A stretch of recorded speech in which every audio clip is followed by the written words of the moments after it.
ಇವತ್ತಿನ ಟೈಮಲ್ಲಿ ಜನಕ್ಕೆ ಕಂಪ್ಲೈನ್ಸಸ್ ಗೊತ್ತಿಲ್ಲದೆ ದೊಡ್ಡ ಸಮಸ್ಯೆ ಮಾಡ್ಕೊಳ್ತಾ ಇರೋದೇ BIS.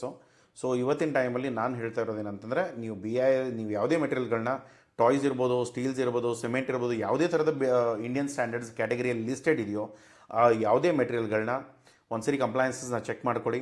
ಅದರಲ್ಲಿ ಏನಾದರೂ BIS ಅಂತ ಇತ್ತು ಅಂದರೆ ನೀವು ಯಾರ ಕಡೆಯಿಂದ ಇಂಪೋರ್ಟ್ ಮಾಡ್ಕೊಳ್ತಾ ಇದ್ದೀರಾ ಅವ್ರ ಹತ್ರ BIS ಸರ್ಟಿಫಿಕೇಟ್ ಇರೋದು ಮ್ಯಾಂಡೇಟ್ರಿ. ಇವಾಗ ಜನ ಏನು ಮಾಡ್ತಾ ಇದ್ದಾರೆ, ಸುಮ್ಮನೆ BIS ಇಲ್ದೇ ತರಿಸ್ಕೊಳ್ತಾರೆ. ಅದಾದಮೇಲೆ ಮೆಟೀರಿಯಲ್ಸ್ಗಳು ಇಂಡಿಯನ್ ಪೋರ್ಟಿಗೆ ಬರುತ್ತೆ, ಕಸ್ಟಮಲ್ಲಿ ಸಿಕ್ಕಾಕೊಳ್ಳುತ್ತೆ, ದುಡ್ಡುಗಳು ಸಿಕ್ಕಾಕೊಳ್ಳುತ್ತೆ.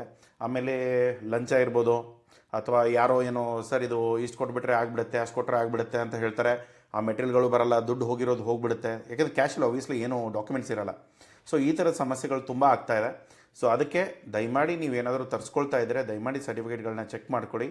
BIS ಅವಶ್ಯಕತೆ ಅಲ್ಲಿತ್ತು, ಅಥವಾ ನಿಮ್ಮ HS ಕೋಡಲ್ಲಿ ಏನಾದರೂ ಲಿಸ್ಟೆಡ್ ಇತ್ತು, ಅದರಲ್ಲಿ BIS ಬೇಕು ಅನ್ನೋದಿತ್ತು ಅಂದರೆ ದಯಮಾಡಿ BIS ಸರ್ಟಿಫಿಕೇಟ್ ಇರೋ ಮ್ಯಾನುಫ್ಯಾಕ್ಚರರ್ಸ್ ಯಾರಿದ್ದಾರೆ ಅವ್ರ ಹತ್ರ ತರಿಸ್ಕೊಳ್ಳಿ. ಇಲ್ಲದೆ ಹೋದರೆ ನಿಮ್ಮ ಮೆಟೀರಿಯಲ್ಸ್ಗಳು ಸಿಕ್ಕಾಕೊಳ್ಳುತ್ತೆ. ಮೇನ್ ಕ್ಯಾಟಗರಿಯಲ್ಲಿ ಇವಾಗ ನಾವು ಏನಾದರೂ ಟಾಯ್ಸ್ ಬಗ್ಗೆ ಮಾತಾಡಬೇಕು ಅಥವಾ ಲೈಟ್ ಲ್ಯಾಂಪ್ಸ್ ಬಗ್ಗೆ ಮಾತಾಡಬೇಕಂತಂದರೆ, ಇವಾಗ ನೀವು ಯಾವುದೇ ಮೆಟೀರಿಯಲ್ಗಳನ್ನ ನೀವು ಇಂಡಿಯಾಗೆ ತರಿಸ್ಕೊಳ್ತೀರಾ, ಬಟ್ ಅದು ಎಲೆಕ್ಟ್ರಿಕಲ್ ಇರ್ಬೋದು, ನಾನ್ ಎಲೆಕ್ಟ್ರಿಕಲ್ ಇರ್ಬೋದು, ಇಂಡಿಯನ್ ಸ್ಟ್ಯಾಂಡರ್ಡ್ಸ್ ಕ್ಯಾಟಗರಿಯಲ್ಲಿ ಬರ್ತಾ ಇರ್ಬೋದು.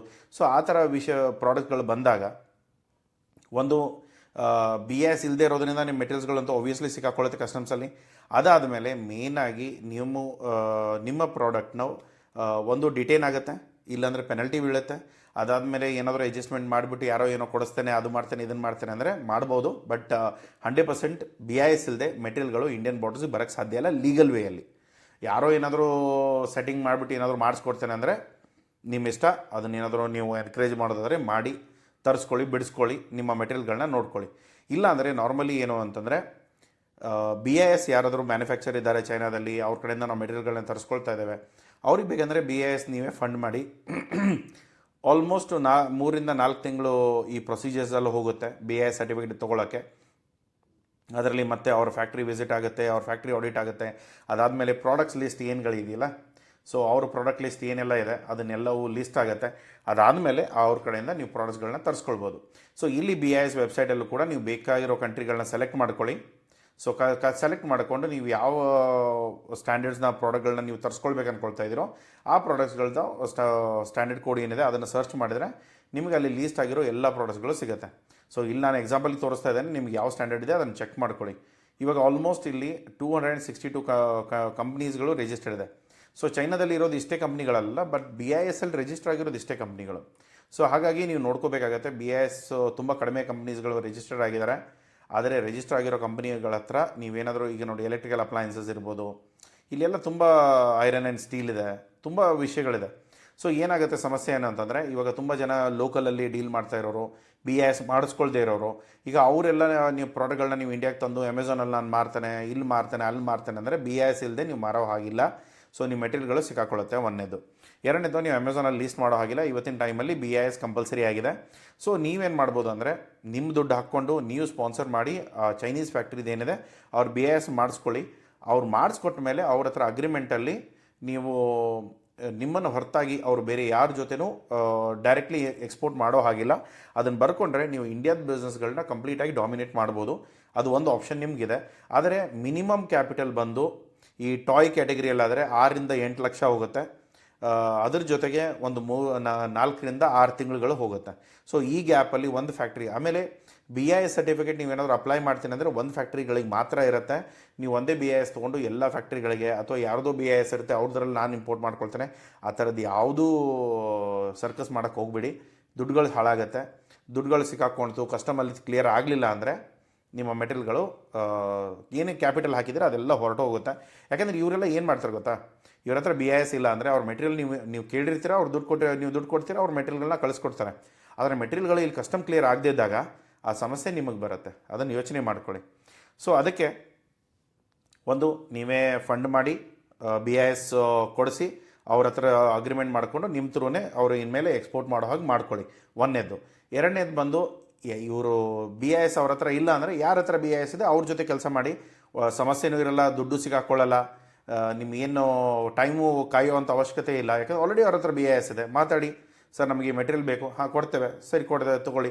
ಇಲ್ಲ ಅಂದರೆ ಇಲ್ಲ ನಾವು ಡೈರೆಕ್ಟ್ಲಿ ಆಲ್ರೆಡಿ ಇನ್ನೊಬ್ಬರ ಹತ್ರ ಅಗ್ರಿಮೆಂಟ್ ಮಾಡಿದ್ದೇವೆ, ಅವ್ರ ಹತ್ರನೇ ನೀವು ತೊಗೊಳ್ಬೇಕಂದ್ರೆ ಸರಿ ಅವ್ರ ಕಾಂಟ್ಯಾಕ್ಟ್ ತೊಗೊಳ್ಳಿ, ತಲೆನೋವು ಇರಲ್ಲ. ನೀವು ಏನೋ ಒಂದು ಎಕ್ಸ್ಟ್ರಾ ಫೀಸ್ ಕೊಡಬೇಕಾಗತ್ತೆ, ಕೊಡಿ, ತೊಗೊಂಡು ನೀವು ಲಿಸ್ಟ್ ಔಟ್ ಮಾಡಿಕೊಂಡು ನಿಮ್ಮ ಪ್ರಾಡಕ್ಟ್ಗಳನ್ನ ಸೆಲ್ ಮಾಡ್ಕೊಳ್ಳಿ.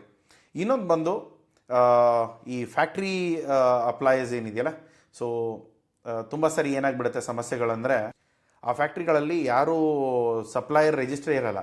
ಆ ಫ್ಯಾಕ್ಟ್ರಿಗಳು ಇನ್ನೂ ನೋಡ್ತಾ ಇರ್ತಾರೆ, ಇನ್ನು ಬಿ ಐ ಎಸ್ಗಳನ್ನ ಸ್ವಲ್ಪ ಡಾಕ್ಯುಮೆಂಟೇಷನಲ್ಲಿ, ಅಥವಾ ನಾವು ಏನಾದರೂ ಇಂಡಿಯನ್ ಅಥರೈಸೇಷನ್ ಯಾರಾದರೂ ರೆಪ್ರೆಸೆಂಟೇಟಿವ್ನ ಅಪಾಯಿಂಟ್ ಮಾಡೋದಾದರೆ ಏರ್ ಅಂತ ಇರುತ್ತೆ.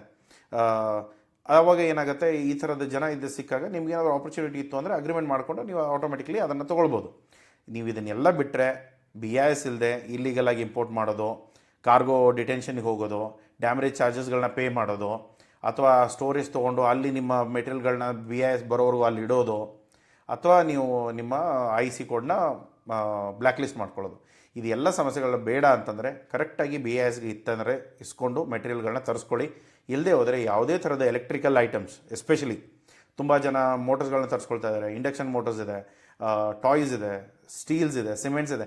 ಸೊ ಈ ಥರದ್ದು ಯಾವುದೇ ಮೆಟೀರಿಯಲ್ಗಳನ್ನ ದಯಮಾಡಿ ತರಿಸ್ಕೊಳ್ಳೋಕೆ ಹೋಗಬೇಡಿ. ಯಾವುದರಲ್ಲಾದರೂ ಕೂಡ ಒಂದು ವಾಯರು, ಒಂದು ಕೇಬಲು, ಒಂದು ಬ್ಯಾಟ್ರಿ ಇದೆ ಅಂದರೆ 100% ಬಿ ಐ ಎಸ್ ಬೇಕು.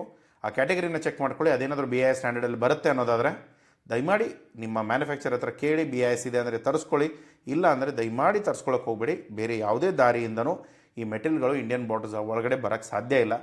ಆಮೇಲೆ ಯಾರೋ ಏನೋ ಅಡ್ಜಸ್ಟ್ ಮಾಡ್ತಾನೆ ಅಂತ ಹೇಳ್ತಾರೆ, ಅದು ಮಾಡ್ತಾರೋ ಇಲ್ವೋ, ಲಾಸ್ಟಿಗೆ ದುಡ್ಡು ಕೊಟ್ಕೊಂಡು ಈ ಹಾಕಿರೋ ದುಡ್ಡು ಹೋಯಿತು, ಲಂಚ ಕೊಟ್ಟಿರೋ ದುಡ್ಡು ಹೋಯಿತು, ಎಲ್ಲ ದುಡ್ಡು ಕಳ್ಕೊಂಡು ಲಾಸ್ಟಿಗೆ ನೀವು ಸರಿಯಾಗಿ ಸಿಕ್ಕಾಕೊಳ್ತೀರಾ. ಅದನ್ನು ದಯಮಾಡಿ ಮಾಡ್ಕೊಳಕ್ಕೆ ಹೋಗ್ಬೇಡಿ. ತುಂಬ ಒಳ್ಳೆಯದಾಗಿ ನೋಡಿಕೊಂಡು ಮಾಡಿ. ಸೊ ಇನ್ನೊಂದೇನಂತಂದರೆ, ಈ ಬಿ ಐ ಎಸ್ ನೀವೇನಾದರೂ ಈ ವೆಬ್ಸೈಟಿಂದ, ಎಸ್ಪೆಷಲಿ ಈ ವೆಬ್ಸೈಟ್ ಲಿಂಕ್ ನಾನು ಡಿಸ್ಕ್ರಿಪ್ಷನಲ್ಲಿ ಕೊಡ್ತೇನೆ, ಇಲ್ಲಿ ನೀವೇನಾದರೂ ಯಾವುದೋ ಕಂಟ್ರಿಯಿಂದ ಸಪ್ಲೈಯರ್ನ ಹುಡುಕ್ತಾ ಇದ್ದೀರಾ. ಫಾರ್ ಎಕ್ಸಾಂಪಲ್ ಇವಾಗ ಬಿ ಐ ಎಸ್ ಅಂತೂ ನಮ್ಗೆ ಯಾರೂ ಗೊತ್ತಿಲ್ಲ, ಅಥವಾ ನಾವು ಯಾವುದೋ ಕಂಟ್ರಿಯಿಂದ ಸಪ್ಲೈಯರ್ನ ಹುಡುಕ್ತಾ ಇದ್ದೇನೆ. ಫಾರ್ ಎಕ್ಸಾಂಪಲ್ ಇಲ್ಲಿ ಯಾವುದೋ ಒಂದು ಕೋಡ್ ಇದೆ, ಈ ಕೋಡ್ ಬಂದುಬಿಟ್ಟು ನನ್ನ ಪ್ರಾಡಕ್ಟ್ದೇನೆ. ಓಕೆ, ಸೊ ಆ ಥರ ನಾವೇನು ಮಾಡೋಣ, ಇಲ್ಲಿ ಹೋಗ್ಬಿಟ್ಟು ಆ ಕೋಡ್ನ ಇಲ್ಲಿ ಹಾಕಿದರೆ ಅದನ್ನು ಸರ್ಚ್ ಮಾಡಿ, ಇವರದ್ದೆಲ್ಲ ಎಕ್ಸ್ಪೈರಿ ಯಾವಾಗಿದೆ ನೋಡ್ಕೊಳ್ಳಿ. ಆಲ್ರೆಡಿ ಎಕ್ಸ್ಪೈರ್ ಆಗೋಗಿರೋದು ಏನು ಮಾಡೋಕ್ಕೆ ಬರಲ್ಲ, ಅವ್ರು ಮತ್ತೆ ತಿರ್ಗಿ ರೀಅಪ್ಲೈ ಆದರೂ ಮಾಡಬೇಕು, ಬೇರೆ ಏನಾದರೂ ಮಾಡೋಣ. ಇವಾಗ ನೀವೇನು ಮಾಡಬೇಕಂದ್ರೆ, ಈ ಹೆಸರನ್ನ ಕಾಪಿ ಮಾಡಿಕೊಂಡು ಇವರು ಎಲ್ಲಿದ್ದಾರೆ ಏನಿದ್ದಾರೆ ಒಂದು ಸರಿ ಮಾತಾಡಿದರೆ, ಅವರು ಕೊಡೋ ಮೆಟೀರಿಯಲ್ಗಳು ನಿಮ್ಗೆ ಏನಾದರೂ ಯೂಸ್ ಇತ್ತು, ಅಥವಾ ನೀವು ಅವ್ರ ಕಡೆಯಿಂದ ಇಂಪೋರ್ಟ್ ಮಾಡ್ಕೋಬೇಕನ್ನೋ ಏನಾದರೂ ಯೋಚನೆಯಲ್ಲಿ ಇದ್ದರೆ ಇಲ್ಲಿಂದ ನಿಮಗೆ ಆಟೋಮೆಟಿಕ್ಲಿ ಸಿಗುತ್ತೆ. ಯಾಕೆಂದರೆ ತುಂಬ ಸರಿ ಏನಾಗುತ್ತೆ, ಈ ಕಂಟ್ರಿಗಳಲ್ಲಿ ಕೆಲವೊಂದು ಸರಿ ಸಪ್ಲೈಯರ್ಗಳು ಮೋಸ ಮಾಡೋ ಚಾನ್ಸಸ್ ಇರುತ್ತೆ. ಸರ್ ದುಡ್ಡು ತೊಗೊಂಡು ಓಡೋಗ್ಬಿಟ್ರು, ಸರ್ ಸಮಸ್ಯೆ ಆಗಿಬಿಡ್ತು, ಇದಾಯಿತು ಅದಾಯಿತು. ಸೊ ಅದ್ರ ಬದಲು ನೀವೇನು ಮಾಡ್ಬೋದು ಅಂದರೆ, ನೀವು ಇಲ್ಲಿಂದ ಇವಾಗ ನೋಡಿ ಆಲ್ರೆಡಿ ಅವರು ಬಿ ಐ ಎಸ್ಗೆ ದುಡ್ಡು ಹಾಕ್ಕೊಂಡು ಅವರು ಸರ್ಟಿಫಿಕೇಟ್ ಎಲ್ಲ ಮಾಡ್ಕೊಂಡಿದ್ದಾರೆ. 99% ಏನೋ ಓಡೋಗಲ್ಲ ಅನ್ನೋ ಒಂದು ನಂಬಿಕೆ. ಹೋಗ್ತಾರೆ ಹೋಗಲ್ವ ಅನ್ನೋದು ಅವ್ರ ಜೊತೆ ವ್ಯವಹಾರ ಮಾಡಿದ ಮೇಲೆ ಗೊತ್ತಾಗುತ್ತೆ. ಅಟ್ಲೀಸ್ಟ್ ಅದಕ್ಕೆ ನೀವು ಅವ್ರ ಕ್ರೆಡಿಬಿಲಿಟಿ ಚೆಕ್ ಆದರೂ ಆಯಿತು, ನಮ್ಮ ಕಡೆಯಿಂದಾದರೂ ಮಾಡಿಸಿ, ಬೇರೆ ಯಾರ ಕಡೆಯಿಂದಾದರೂ ಮಾಡಿಸಿ, ಅಟ್ಲೀಸ್ಟ್ ಮಿನಿಮಮ್ ಮಾಡಿಸಿ. ಯಾಕೆಂದರೆ ದುಡ್ಡು ಕೊಡೋ ಮುಂಚೆನೇ ಅವ್ರು ಯಾರು ಏನು ಹೇಗೆ ಎತ್ತ ಅಂತಂದು ತಿಳ್ಕೊಂಡು ಅವ್ರ ಜೊತೆ ಕೆಲಸ ಮಾಡೋಕ್ಕೆ ಸ್ಟಾರ್ಟ್ ಮಾಡಿ. ಸೊ ಇಲ್ಲಿ ನೀವು ಮಾಡಬೇಕಾಗಿರೋ ಫಸ್ಟ್ ಕೆಲಸ ಏನಂದರೆ, ಒಂದು ಅವ್ರು ಇಲ್ಲಿ ಲಿಸ್ಟ್ ಇದ್ದಾರಾ ನೋಡಿ, ಇಲ್ಲಿ ಲೀಸ್ಟಲ್ಲಿದ್ದರೆ ತೊಗೊಂಡ್ಬಿಟ್ಟು ಅವರು ಚೆಕ್ ಮಾಡ್ಕೊಳ್ಳಿ. ಇವರು ಇವಾಗ 17 ಡಿಸೆಂಬರ್ಗಿದೆ, ಇಲ್ಲಿ ಅಕ್ಟೋಬರ್ 26ಗಿದೆ. ಸೊ ಈ ಥರದವ್ರು ಯಾರಿದ್ದಾರೆ ಏನಿದ್ದಾರೆ ನೋಡಿ, ಅವ್ರ ಜೊತೆ ಏನಾದರೂ ಕೆಲಸ ಮಾಡೋದಾದರೆ ಮಾಡಿ. ಇಲ್ಲದೆ ಹೋದರೆ ಅವ್ರು ಯಾವ್ಯಾವ ಪ್ರಾಡಕ್ಟಲ್ಲಿ ಲಿಸ್ಟ್ ಇದ್ದಾರೆ ಅದೆಲ್ಲ ನಿಮ್ಗೆ ಇಲ್ಲೇ ಸಿಗುತ್ತೆ. ಓಕೆ, ಸೊ ಒಂದು ವೇಳೆ ಇಲ್ಲ ಅಂತಂದರೆ ಅವ್ರಿಗೆ ಕಾಂಟ್ಯಾಕ್ಟ್ ಮಾಡಿ ನೋಡಿ, ಅವ್ರು ಏನಾದ್ರು ಕೊಡೋಕ್ಕೆ ರೆಡಿ ಇದ್ದರೆ ಓಕೆ, ಇಲ್ಲ ಅಂದರೆ ಬೇರೆದವ್ರನ್ನ ಹುಡುಕಿ ಅವ್ರ ಹತ್ರ ಈ ಬಿ ಐ ಎಸ್ ಕೋಡ್ಗಳೇನಿದೆ ಅಥವಾ ಲೈಸೆನ್ಸ್ ನಂಬರ್ ಏನಿದೆ ಅದನ್ನು ಈಸ್ಕೊಂಡ್ಬಿಟ್ಟು ಡೈರೆಕ್ಟ್ಲಿ ನೀವು ಚೆಕ್ ಮಾಡಿಕೊಂಡು ಬೇಕಂದರೆ ಅವ್ರ ಜೊತೆ ನೀವು ಕೆಲಸ ಮಾಡ್ಬೋದು. ಇಲ್ಲಿ ಇವ್ರು ಹೇಳಿರೋ ಥರ FMCS ಅಂತ ಹೇಳ್ತಾರೆ. ಓಕೆ, FMCS ಸ್ಕೀಮಲ್ಲಿ ಇವರೆಲ್ಲ ಲಿಸ್ಟ್ ಆಗಿರೋದು ಎಲ್ಲ ಡೀಟೇಲ್ಸ್ಗಳು ಇಲ್ಲಿದೆ. ಗೋರ್ಮೆಂಟ್ ವೆಬ್ಸೈಟು ಹೇಳಕ್ಕೆ ಬರಲ್ಲ, ಯಾವುದೋ ಒಂದಿಷ್ಟು ಡೀಟೇಲ್ಸ್ಗಳು ಮಿಸ್ ಮಾಡಿರ್ಬೋದು ಅಥವಾ ಆಗಿರ್ಬೋದು, ಗೊತ್ತಿಲ್ಲ.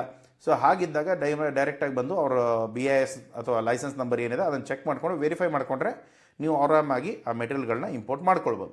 ಸೊ ನೀವು ಫಸ್ಟ್ ಕೇಳಬೇಕಾಗಿರೋದು ಅವರಿಗೆ, ಸರ್ ನೀವು ಮ್ಯಾನುಫ್ಯಾಕ್ಚರ್ ಆದರೆ ಸರ್ ನಿಮ್ಮ ಹತ್ರ BIS ಇದೆಯಾ ಇಲ್ವಾ, ಅಥವಾ BIS ಇದ್ದರೆ ಇಲ್ಲಿ ಯಾವ ಥರ ನೀವು ಕಂಪ್ಲೈನ್ಸಸ್ನ ಮ್ಯಾನೇಜ್ ಮಾಡ್ತಾಯಿದ್ದೀರಾ ಅದನ್ನು ನೋಡ್ಕೊಳ್ಳಿ. ಅದಾದಮೇಲೆ ಅವರ ವ್ಯಾಲಿಡಿಟಿ ಎಲ್ಲಿವರೆಗೂ ಇದೆ ಅದನ್ನು ಕೇಳ್ಕೊಳ್ಳಿ. BIS ಇದೆ ಅಂದ್ಬಿಟ್ರು ಅಥವಾ 2024ಗೆ ಎಕ್ಸ್ಪೈರ್ ಆಗಿತ್ತು ಅಂದರೆ ಈಗ 2025 2026 ಟೈಮಲ್ಲಿ ನಿಮಗೆ ಆ ಲೈಸೆನ್ಸ್ಗಳು ಯೂಸ್ ಇಲ್ಲ. ಓಕೆ, ಸೊ ಅದಕ್ಕೆ ನೀವು ದಯಮಾಡಿ ಅವರ ವ್ಯಾಲಿಡಿಟಿ ಕೂಡ ಚೆಕ್ ಮಾಡೋ ಜವಾಬ್ದಾರಿ ನಿಮ್ಮದೇ ಇರುತ್ತೆ. ಸೊ ಅದಾದಮೇಲೆ ನೀವು ISI ಮಾರ್ಕ್ ಇರ್ಬೋದು, ಇಂಡಿಯನ್ ಮೆಟೀರಿಯಲ್ಸ್ ಇರ್ಬೋದು, ಟೆಸ್ಟಿಂಗ್ ಆಗ್ಬೋದು, ಅದೆಲ್ಲ ಆಗಿ ನಿಮ್ಮ ಪ್ಯಾಕೇಜಿಂಗ್ ಎಲ್ಲ ರೆಡಿ ಆಗಿಬಿಟ್ಟು ನಿಮ್ಮ ಮೆಟೀರಿಯಲ್ಗಳನ್ನ ಡೊಮೆಸ್ಟಿಕ್ ಮಾರ್ಕೆಟಲ್ಲಿ ನೀವು ಇಳಿಸ್ಬೋದು. ಇದು ಇಂಪೋರ್ಟರ್ಸ್ಗಳಿಗೆ ಮಾತ್ರ. ಓಕೆ, ನೀವು ಏನೇ ಇಂಪೋರ್ಟ್ ಮಾಡ್ಕೊಳ್ಳಿ, ಅದರಲ್ಲಿ wire, cable, power, switch board, ಬ್ಯಾಟ್ರಿಗಳು ಇತ್ತು ಅಂದರೆ ಇದೆಲ್ಲ ಬೇಕಾಗುತ್ತೆ, ಅದನ್ನು ನೆನ್ಪಿಟ್ಕೊಳ್ಳಿ.